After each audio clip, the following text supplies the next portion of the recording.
ഇന്നത്തെ എൻ്റെ റെസിപ്പി ചക്കപ്പഴം കൊണ്ട് ഹെൽത്തി ആയിട്ടുള്ളൊരു സ്മൂത്തി ഉണ്ടാക്കിയെടുത്തതാണ്. നമുക്കെല്ലാവർക്കും ചക്കപ്പഴം ഒരുപാട് ഇഷ്ടമുള്ളതാണ്. ഒരു പ്രാവശ്യം ഈ ചക്കപ്പഴം വെച്ച് ഈ സ്മൂത്തി ഒന്ന് ട്രൈ ചെയ്ത് നോക്കണേ. നമുക്കിതുണ്ടാക്കുന്നത് എങ്ങനെയാണെന്നൊന്ന് വീഡിയോയിൽ കണ്ടു നോക്കാം. ചക്കപ്പഴത്തിൻ്റെ സ്മൂത്തി ഉണ്ടാക്കുന്നതിന് ഞാൻ 1 കപ്പ് നല്ല പഴുത്ത മധുരമുള്ള വരിക്ക ചക്കയുടെ ചുള ചെറുതായിട്ട് അരിഞ്ഞെടുത്ത് വെച്ചിരിക്കുകയാണ്. ഈ ചക്കപ്പഴം നമുക്ക് 1 മണിക്കൂറൊന്ന് ഫ്രീസറിൽ വെച്ച് നന്നായിട്ട് തണുപ്പിക്കാം. അങ്ങനെ തണുപ്പിച്ചെടുത്ത ചക്കപ്പഴം കൊണ്ട് സ്മൂത്തി അടിച്ചാൽ രുചി കൂടും. നമുക്കിത് 1 മണിക്കൂറൊന്ന് ഫ്രീസറിൽ വെക്കാം. ഫ്രീസറിൽ വെച്ച് നന്നായിട്ട് നമ്മൾ ചക്ക തണുപ്പിച്ചെടുത്തിരിക്കുകയാണ്. ഇത് നമുക്കിനിയും സ്മൂത്തി ഉണ്ടാക്കാം.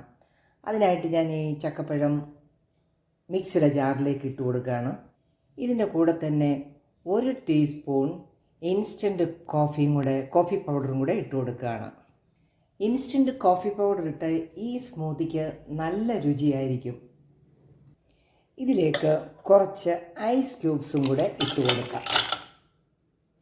ഒരു 5 ഡേറ്റ്സ് ഞാൻ കുരുവെല്ലാം കളഞ്ഞെടുത്തിട്ടുണ്ട്. ഇതും കൂടി ഇട്ട് കൊടുക്കാം. കൂടെ തന്നെ നമുക്ക് 1 കപ്പ് നല്ല തണുത്ത പാലും കൂടി ഒഴിച്ചു കൊടുക്കാം.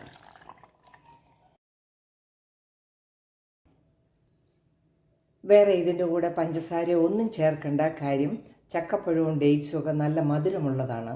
ഇനി മധുരം കൂടുതൽ വേണമെന്നുള്ളവർക്ക് 1-2 ടീസ്പൂൺ മധുരം വേണമെങ്കിൽ ആഡ് ചെയ്യാം.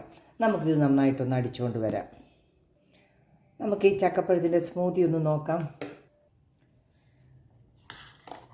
നല്ല ടേസ്റ്റി ആയിട്ടുള്ള ചക്കപ്പഴം വെച്ചിട്ടുള്ള സ്മൂത്തി റെഡി ആയിരിക്കുകയാണ്. ഒരാൾക്ക് കുടിക്കാനുള്ള സ്മൂത്തിയാണ് നമ്മളിപ്പോൾ റെഡിയാക്കിയിരിക്കുന്നത്. നമുക്കിത് ഗ്ലാസ്സിലേക്കൊന്ന് പകർത്താം.